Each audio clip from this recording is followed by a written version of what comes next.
know they took all my money when they took my guns, because I had like $25,000 on the table. I had $15,000 in my pocket when they arrested me, because I crammed it in there because I had too much on the table, and I knew I was going to jail by the way they came. When a SWAT team comes to get you, you can figure you're going to jail. Just because I pissed off a dispatcher. I called 911, they sent a SWAT team to get me, so, there you go. Tell me I'm not being harassed by the Dallas police, by the Dallas County Sheriff. I need one of those GoFundMe accounts so I can hire me a lawyer to fight all this. They won't give me my money back till a lawyer comes down there and represents me. I called that lawyer that had me get out of jail after 90 days. He said he'd let me know how much more he wanted to get my guns out and my property, get that back to me. I don't think it's very fair. I think it all should have been included in that first $5,000 I paid him. He didn't do nothing. Showed up the day of my court hearing. He didn't get me out of there no earlier, and I would have got out with a public defender, I'll bet you. And I wouldn't have had to spend a dime on it. But, first time I've been in jail, so I didn't know no better. I saw Perry Mason. I know the first thing you do when you go to jail is call a lawyer. They're supposed to come get you. But that ain't the way it works in the real world, kids. They send some flunky to talk to you, and you see them when your court date comes up. Or that's the way it worked for me. And now if he wants to charge me more money to finish out my deal, I don't believe I'm going to pay him any more money. I believe I'd rather hire a different lawyer if I can find one that'll do it. I can't get a lawyer to even call me. I call and leave messages and tell them what my story is. They won't even call me. I don't know why. It's all documented. Everything I've been telling y'all all this time is on video from the jails and the hospitals. Everything that happens in there is videotaped. The county's got the tapes. Seagoville police has got the tapes when they beat me up. I stopped by there and talked to the chief of police the other day and told him my side of the story. And he had this other captain or whatever come in and sit in with us. So I could tell he didn't like me. I didn't care. And he said, I said, it's all on tape. Y'all got the tape? He said, oh yeah, we've got the tapes. He said, the tape showed those officers were trying to stop you from hurting yourself. You had your underwear around your neck. I said, why? Anybody that ever claimed I was trying to hurt myself is full of bull. Me with 2 brand new Harleys, pocket full of money, everything in the world to live for, and I'm gonna hurt myself because I got arrested for shoplifting in Seagoville, Texas, which was bogus and I didn't do. As soon as I can get me an attorney, I can prove it. I gotta have an attorney to subpoena those tapes so I can show them in court, so I can show my version. Now, I've got a little ugly. When your jailers take away your glasses and you can't see how to use the telephone, isn't that a violation of your civil rights? When nobody read me my rights, my Miranda rights. Nobody said anything you say can and will be used against you in a court of law or any of that crap you hear on Law and Order. No, sir. That ain't the way it works in the real world. They just come on in your cell, break your arm, fracture your spine, neck, ribs, shoulders. Well, they will pay. I'll get my hand on those tapes one way or another if they don't destroy them first. And if those tapes ever make it on television, like TMZ or one of them programs, they'll make Rodney King's case look like a walk in the park. I'm 68 years old.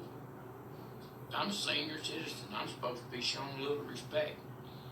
You know how much respect I was shown? TT. None. That big old blonde-headed female Seagoville officer did not like me. And neither did the little security guard at Walmart. What she don't know is that I had paid for a haircut at Walmart with a diamond ring. Because I realized I'd left my wallet. I didn't have it on me. I gave the lady that cut my hair a diamond ring. Told her to hang on to it till I came back to get it. I didn't know I was going to jail. I was going to pick it up the next day when I found my wallet. Come to find out, the police department had my wallet the whole time, wouldn't tell me. Told me they didn't have it.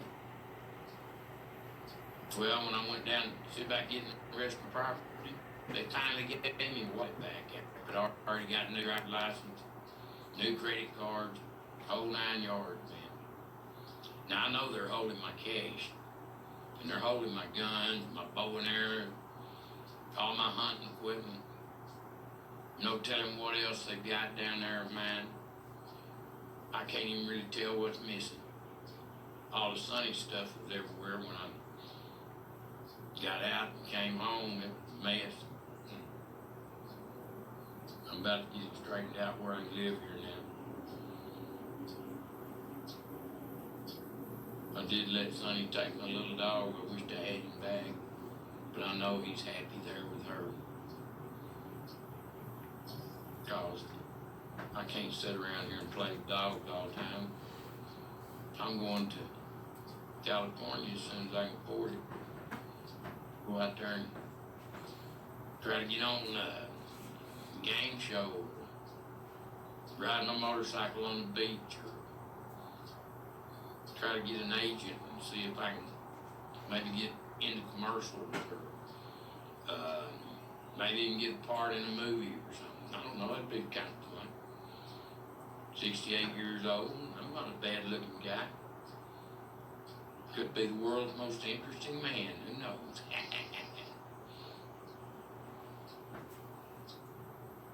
I can make them beer commercials. Yes, sir.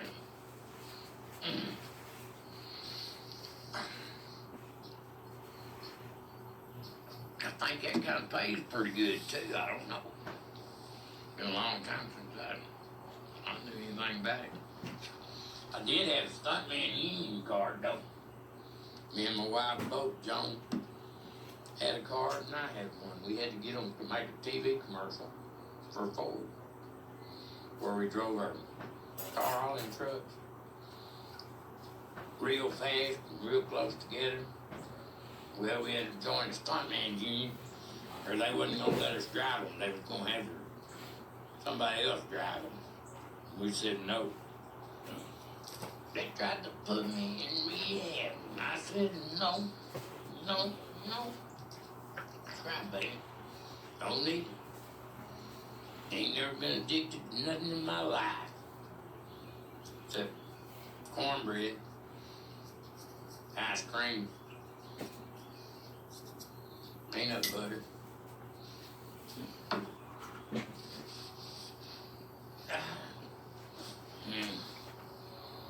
Well, they tried to put me in. I said no.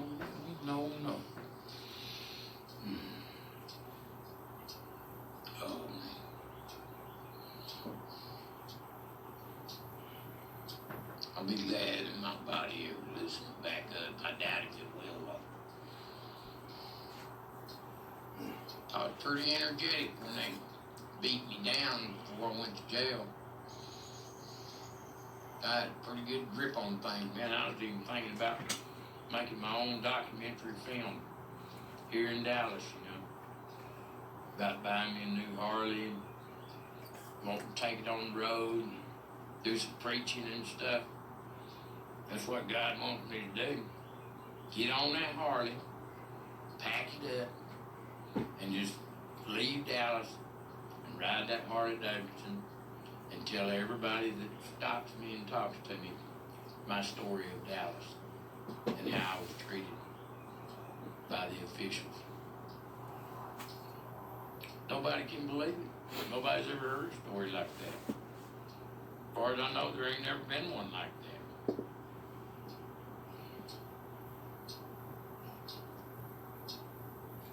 My story is kind of unique, I believe.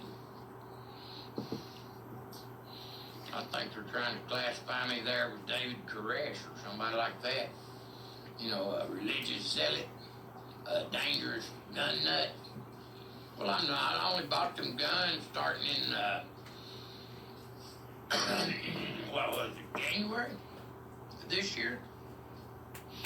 I bought $4,000 worth of guns in one day because they was giving me an excellent deal, man. Good prices on them. I loaded up $4,000 worth of shotguns and pistols and brought them home with me. Yes, sir. I was going to resell them bastards, you know? Make a little money on the deal.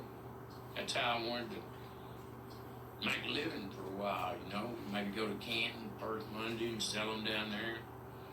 Maybe go to a gun show and sell them. Or just sell them as an individual because I don't have a license. I'm not a licensed gun dealer. I don't know how hard it would be to get one, but I'm gonna be a licensed gun toter. As soon as I send the paperwork into the state, because I took my concealed and carry permit, but I may have to get that Class A misdemeanor off my record. Was 3 felonies, and the judge knocked it down to a Class A misdemeanor. But they was telling me over at that gun class that with a Class A misdemeanor, I cannot get a permit to carry a gun. Well, I went ahead and took the class anyway. You know? Maybe if I get busted carrying it, because I'm gonna carry it. Self-defense. I can't fight like I used to. I can't run like I used to. About all I can do is shoot like a son of a bitch, because I can still knock the eyes out of a sparrow. Yes, sir. I went down to take the shooting portion of my concealed and carry test, and I shot 243 out of 250. That ain't bad for old men. And that was with a, what do you call them? A Glock, 9mm. Yeah, 20 rounds. I must have one of those. That's a good shooting little pistol. And with 20 rounds, you can do some damage. There's a little 380 I carry. Well, you know, it's only got 6 rounds. Of course, in close. That's gonna be the only way I use it is if somebody tries to rob me or steal my motorcycle or beat me up on the side of the road.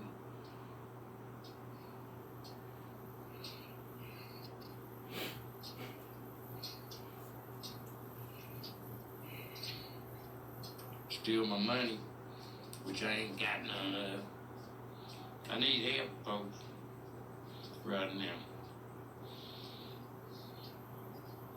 To get my property back from Dallas County so I can have my money back, so I can get my business affairs straightened out. Every one of my creditors went bad on account of that money I had on the table. Well, when I got arrested and they took away my guns, they took that stack of money I had here on the table too and denied having it. That's why they're not wanting to give me my property back. It's worth too much. They tried to get my neighbors to say I was a drug dealer so they could confiscate all that. Well, I ain't dealt drugs. No, sir. There ain't been no traffic at my house in the past 30 years. The only ones that come to see me is nieces and nephews, kids coming by to see their grandma. You know, Michael Wayne or Teresa stopping by to visit. Eric and Keisha come once or twice a year. You know, that's fine. Talk to them on the phone. I don't have to see nobody face to face. I know everybody's got a busy life. Personally, I don't have a lot to do. You know, I just kind of piddle around the house and try to think of means to get in. Got no place to go on them motorcycles. I'm riding a $50,000 motorcycle to McDonald's to get me a hamburger. That's about as far as I go on it right now. Got to shake my bones still in. They're not quite healed. Got that brand new two-wheeler sitting there and I hadn't even rode it. It's got 0 miles on it. Never been ridden. Just like it come off the showroom floor. They delivered it to me and I covered it up. $28,000 sitting there covered up. Right now I could use that money. Anybody's interested in buying them a nice new motorcycle, beautiful, two-wheeler, Golden Eagle, get in touch with me. I'll lose a couple of thousand on it. That's about the best I'll lose. I don't mind taking $2,000 loss on $28,000. I'll sell it for $26,000. And I bought it with all the bells and whistles, all the maintenance, you know, extended warranties and all that, and I bought all that stuff. But I'll sell it for $26,000 cash. I paid $28,000 cash. I went over to pick it up, and I tried to ride it home, I couldn't, I dropped it right there at Harley. I got lucky though, it didn't put a scratch on it. They helped me pick it up and kept it for me till they could deliver it to my house. Told them that's the only way I could get it, they'd have to deliver it. So they did. And there she sat. I don't know why I hauled off and bought that second motorcycle. I was just having so much fun. I thought, if I buy this one, maybe Eric will ride with me, man. Me and my son we'll go Harley riding. Or me and my son-in-law, Matt, he's his husband, maybe he can ride it, he can ride with me. That way I won't be just out there by myself, you know. Jake, I was gonna let you ride it, son. But I may have to turn around and sell it. I don't know, I hate to put him miles on it. Just, you know, to ride it a few miles. I got to carry my three-wheeler in and get it serviced. It's a 1,000-mile service.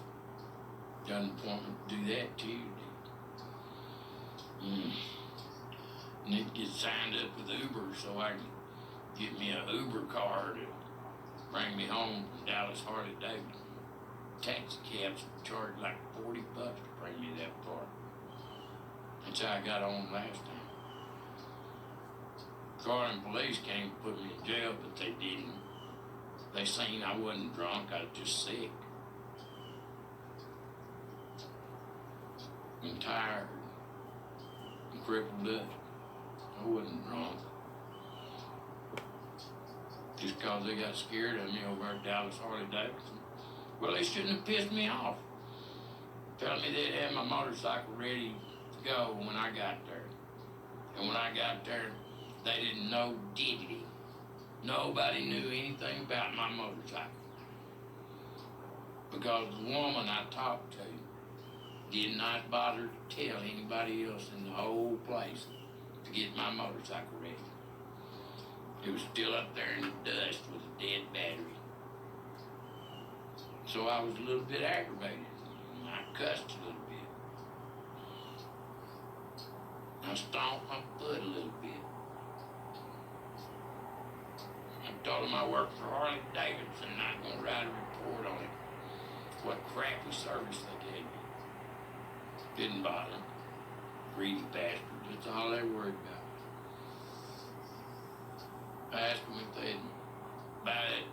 back from me because they said they might. You know what they offered me for a $28,000 motorcycle? They offered me $14,000. You can imagine what I said. It boiled down to no thank you.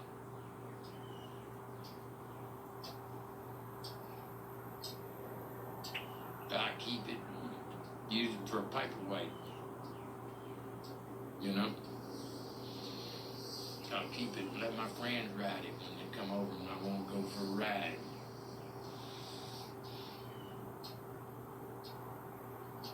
Or if I hit the road, I'll have it for anybody that wants to go on the road with me and ride. And be my bodyguard while I do my preaching. Bail me out of jail when I get in trouble. Buy me a beer when I run out of money. Keep me out of trouble. Keep me out of places like Walmart, Seagoville Jail, Dallas County Jail, VA, Veterans Administration. Don't want no part of it no more. Not after the way they done me, boy. Kept me in that cold, wet cell for 3 weeks with no shoes, no glasses, no dentures, no clothes. I was buck naked, boys. And it was cold in there. And I paced that floor so much, it was that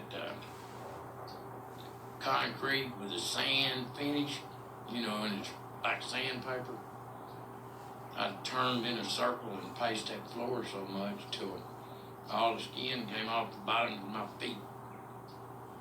That's another reason I was in a wheelchair for so long, because my feet were so messed up from that wet cell.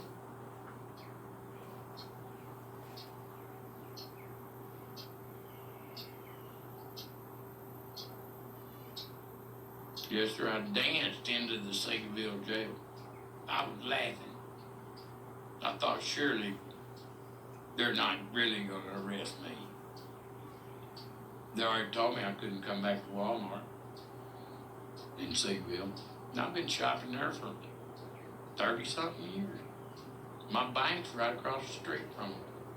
But I'm changing banks too, because even though I've been banking with them for 30-something years, they wouldn't make me a loan on my motorcycles because they said my behavior had been too erratic. Over the past 3 months, I'd gotten behind on my bills, messed up my credit. I'll get all that straightened out. I was going to borrow the money from them, but paying everything off. But now, if I get my property back from Dallas County, I'll have money to pay everything off. That was the money that was supposed to be in the bank to cover my debts. And the police confiscated it instead. I couldn't have got out and deposited it anyway. You know?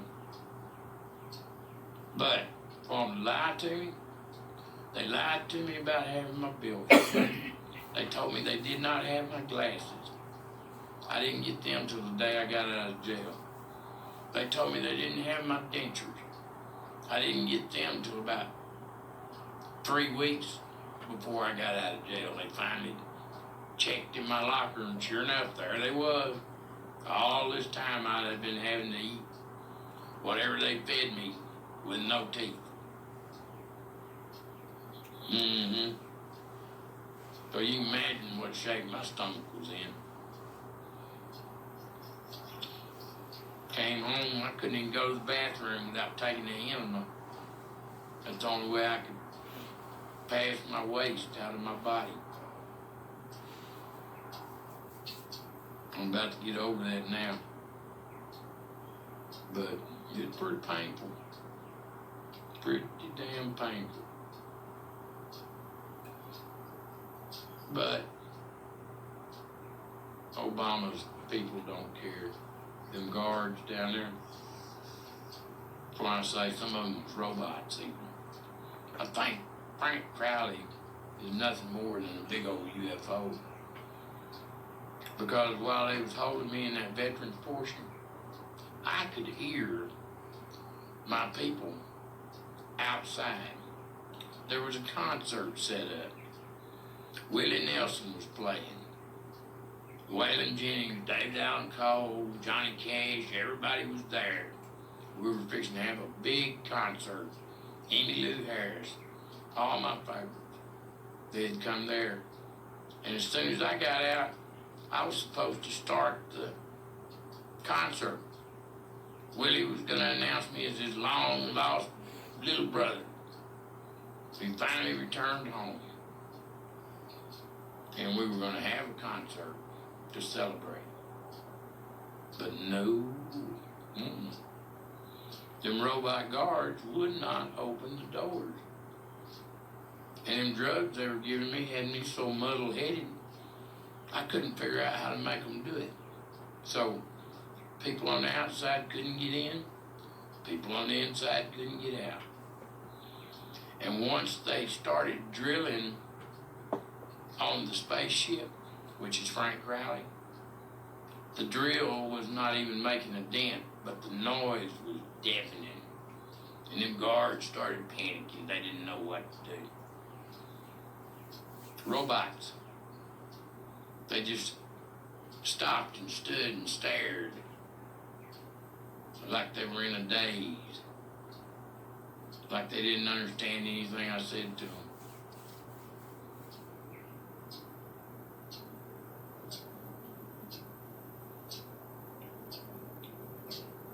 So that's when when to me, the whole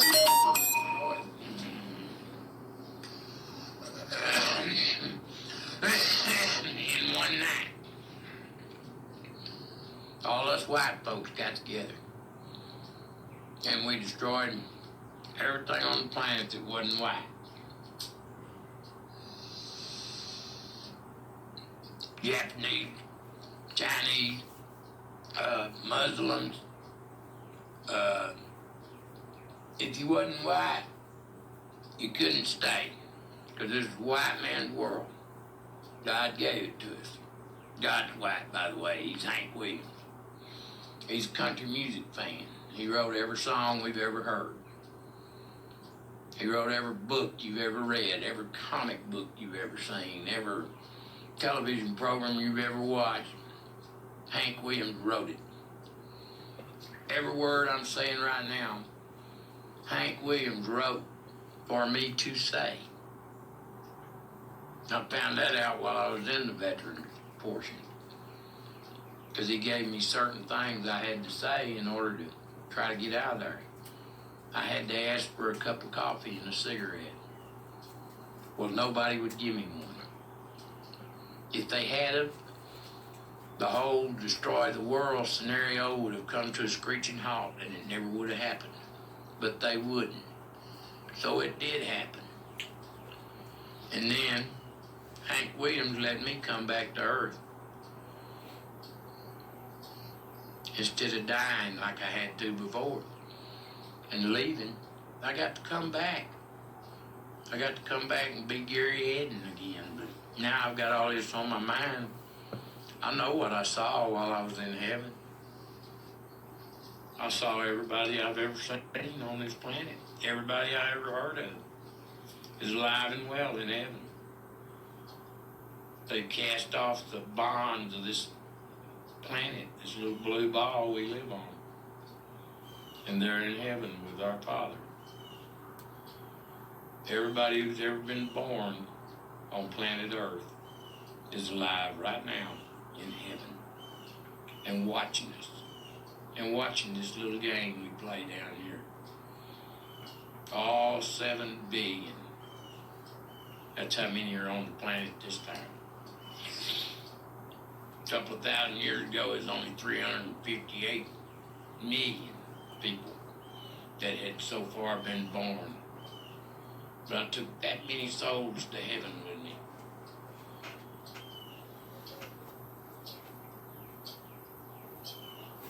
But I had to go ahead of them. I didn't want to come back. The Romans tortured me so, and the times were so hard. There was nothing I wanted to come back to when I was killed before. This time I wanted to come back, man. I had 2 brand new motorcycles and money, and I was rhyming real good, every other word rhymed, and I was writing songs and buying guitars and fixing to take guitar lessons and learn to sing better than Willie. Yeah. Go on the road with Willie Nelson, my brother, and all his family and friends. That's what I wanted to do. That's why I come back to Earth. I wanted my kids to be proud of me.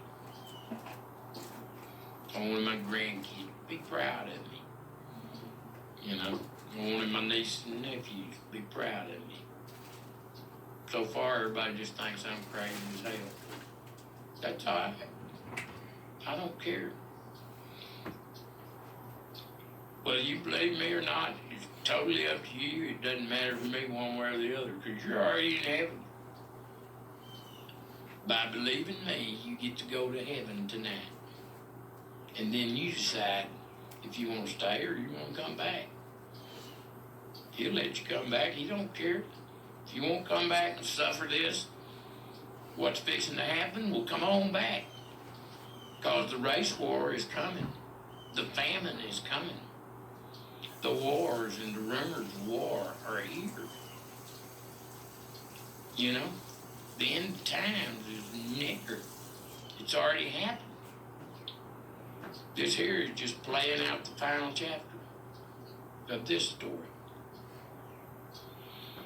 I believe I start a different story every day. A little bit different. I don't know. That's one of the theories I came up with. But I do know this. I am an alien. I'm from outer space. I'm not from planet Earth. I was put here in this body so that I could feel and taste and touch and smell and hear and see all the beauty on this planet. All the pleasure my Father had created for me. That's what this body is for, to enjoy that. That's all God wants us to do. Just inhabit this body and enjoy it. Don't sit around and whine and mope. Don't sit around and feel guilty about something you've done. Don't feel bad about something you've done. No reason, it's already done.